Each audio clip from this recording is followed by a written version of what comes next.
Meu nome é Graziela Gonçalves, eu tenho 47 anos, sou santista, formada em moda, autora, e talvez alguns de vocês aqui me conheçam como Grazon. Bom, eu recebi esse apelido de um menino que eu conheci quando eu tinha 23 anos e por quem eu me apaixonei perdidamente. Com ele eu vivi uma daquelas histórias de amor que achei que só existia em filmes e livros de romance. Imagina só. Eu trabalhava de vendedora numa loja de roupas e também era locutora de rádio, numa FM, que não existe mais aqui de Santos, a extinta Enseada FM. Ele fazia uns bicos e também tinha uma banda que ninguém conhecia ainda, mas que tanto eu quanto ele, a gente acreditava muito que podia dar certo. Depois de muita relação, quase 2 anos de batalha, finalmente eles foram descobertos por um produtor musical e conseguiram gravar o primeiro CD. Nesse CD tinha uma música muito especial para mim. Foi a primeira música que ele compôs baseada na nossa história. O nome dessa música, Proibida para Mim. Quando as coisas da banda começaram a acontecer de verdade, estavam se transformando assim numa coisa real, ele me convidou para seguir naquele caminho com ele. Eu não pensei muito, não pensei 2 vezes. Eu estava completamente apaixonada e também eu era já fascinada por esse mundo da música. E assim, a gente acabou mudando juntos para São Paulo. Eu fazia um pouco de tudo com ele. Eu era a primeira a ver as letras e dava as minhas sugestões quando ele pedia. E às vezes, quando ele não pedia, eu também dava. Eu falava com os empresários, eu montava agenda. Mais tarde, fui responsável pela implantação do site da banda, respondi os e-mails dos fãs. Enfim, a nossa vida vivia em volta da banda e para que cada vez mais a gente pudesse concretizar aquele sonho. Vieram muitos CDs depois daquele primeiro e todos eles muito bem-sucedidos. Em cada um deles havia uma ou mais músicas sempre que falava de mim ou que fazia alusão à nossa vida, ao nosso relacionamento. Eu ficava super feliz, super lisonjeada. Porque no fundo, eu continuava sendo aquela menina da praia, aquela menina de Santos. E de repente, eu percebi que eu tinha me transformado na musa inspiradora do meu amor. Mas o que me deixava mais feliz mesmo era saber que aquelas palavras que tinham sido compostas para mim, hoje já embalavam o namoro de tantos casais Brasil afora. Era muito legal. A gente acabou se casando e ao todo foram quase 20 anos de relacionamento. Mas a vida, ela é um desafio, né, gente? E nem tudo são flores. A gente já tinha grana, sucesso, fama, o sonho da casa própria, carro na garagem. Mas junto com tudo isso, vieram também muitos problemas e muitas pressões. E, infelizmente, o meu marido acabou se tornando viciado em cocaína. Foram 3 anos muito difíceis, em que eu lutei muito ao lado dele para tentar fazer ele se livrar daquele vício. Um belo dia, depois de uma conversa particularmente difícil, em que eu tentava fazê-lo aceitar ajuda para ele se livrar daquilo, ele resolveu que tinha que sair de casa. E pouco mais de 3 meses depois dele ter tomado a decisão de sair de casa, ele acabou sucumbindo àquela droga e veio a falecer no dia 6 de março de 2013. Meu mundo caiu.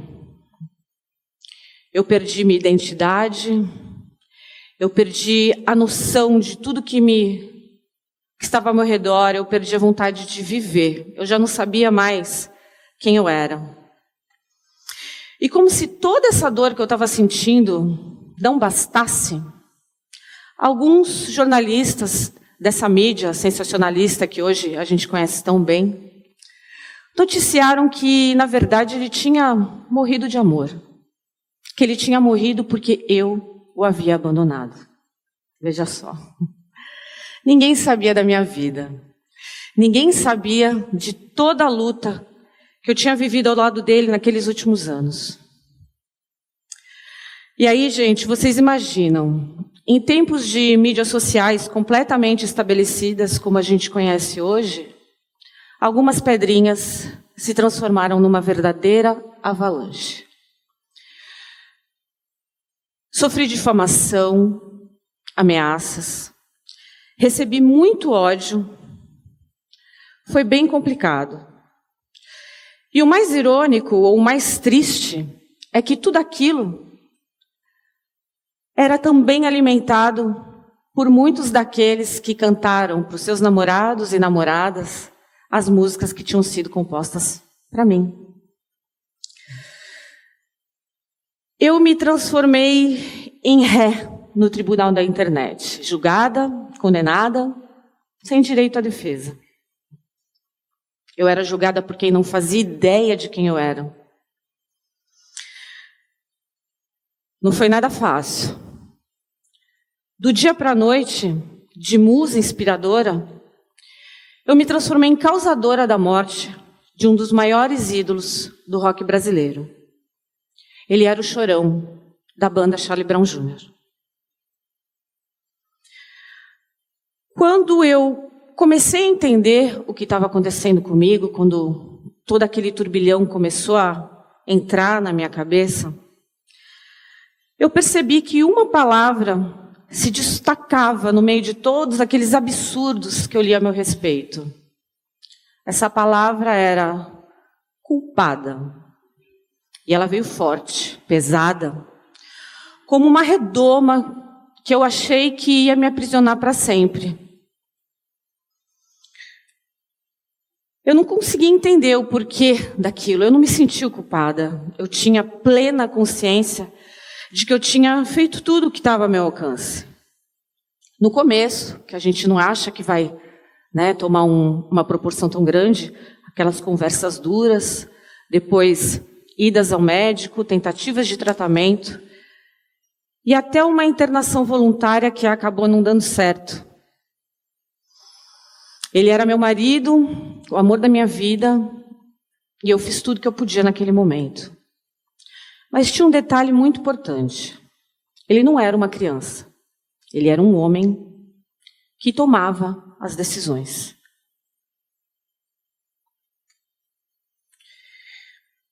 Então eu comecei a entender, pensar naquilo tudo que estava acontecendo, e aí caiu a ficha. O que estava acontecendo comigo é que eu estava sendo responsabilizada por uma coisa sobre a qual eu não tinha o menor controle, que é a decisão, a escolha do outro. Mas espera aí, Como assim? Gente, eu não sou a primeira, nem a única, e nem você a última mulher a passar por algo assim. Quando eu comecei a me aprofundar nesse pensamento, eu percebi que havia milhares de situações onde a mulher é taxada de culpada. Desde aquelas mais corriqueiras, tipo quando alguém vai na casa da mulher e nota que tem uma sujeirinha a mais, nossa, que casa suja. Mesmo aquela mulher fazendo jornada tripla, trabalhando o dia inteiro, cuidando dos filhos, sem tempo para nada. Até aquelas situações mais absurdas, inadmissíveis, que é como quando a mulher sofre violência sexual, e ao invés dela ser acolhida como vítima, que de fato ela é condenada como provocadora, causadora, porque de repente ela escolheu mal a roupa que ela saiu naquele dia. Ela provocou. Gente, esse buraco da culpabilização feminina, ele é bem fundo. E é uma coisa estrutural. Perpetuado por nós, mesmo que a gente não perceba, a gente não se dá conta disso. Eu acredito que chegou a hora desse tema ser discutido de verdade. Eu acho que chegou a hora da gente olhar para essa situação como ela realmente deve ser olhada. Com muita humanidade, com muita generosidade, sem cinismo, sem machismo, com muito respeito.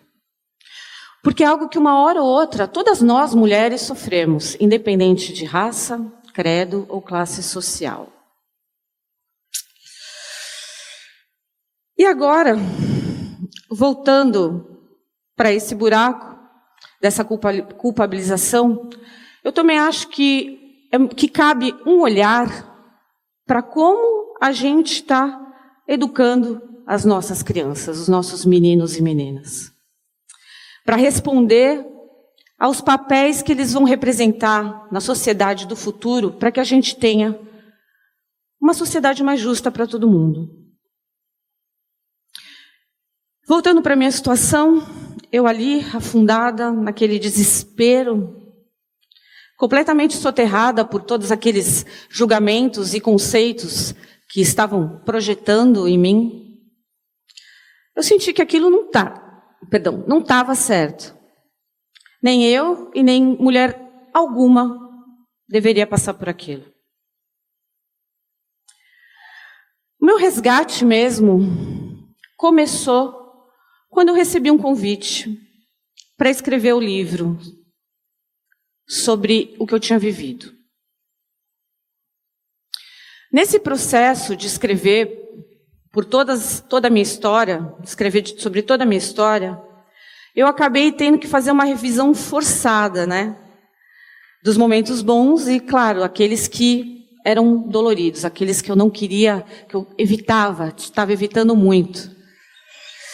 E eu percebi uma coisa muito curiosa, que enquanto eu escrevia, eu me pegava com pudores de contar sobre a minha participação nas coisas. Eu me tinha medo, que as pessoas achavam, ai, que convencida, ai, que presunçosa, quem que ela está pensando que ela é, né? Percebi que enquanto eu escrevia, eu ia tentando minimizar o meu papel. Eu tinha medo de ser julgada, mais uma vez. E aí eu comecei a pensar, mas vem cá, por que eu estou sentindo isso? Por que eu não posso falar daquilo que eu realmente fiz? Isso me deu uma certa revolta. Vocês percebem como essa culpa já está incutida na gente? Foi então que eu me dei conta que aquela redoma de culpa que tentaram colocar à minha volta já não me continha mais. Eu tinha crescido e eu já era mais forte do que ela.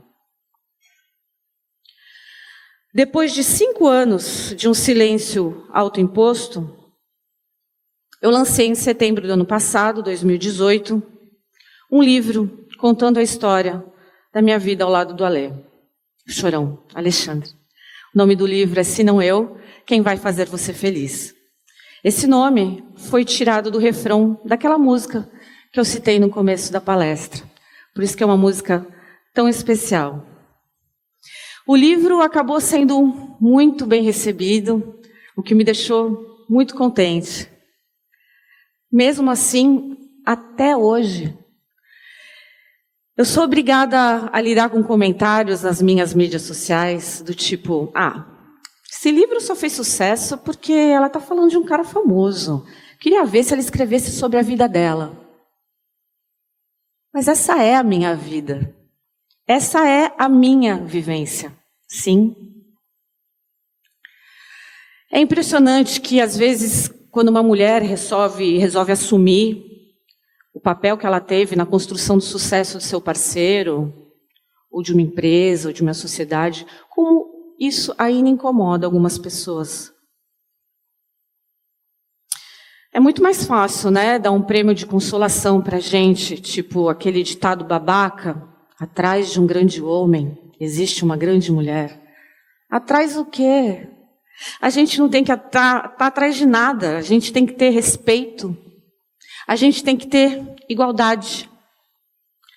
E eu cansei de lidar com esse formato que só quer abafar a gente.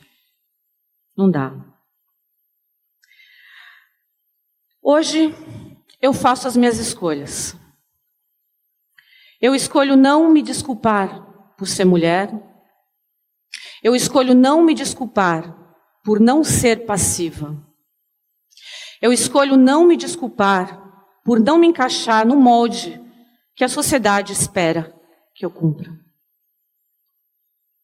Quando eu fiz isso, finalmente, eu me resgatei. E sabe o que foi que eu descobri? Que se não eu, quem vai me fazer feliz? Obrigada. Obrigada.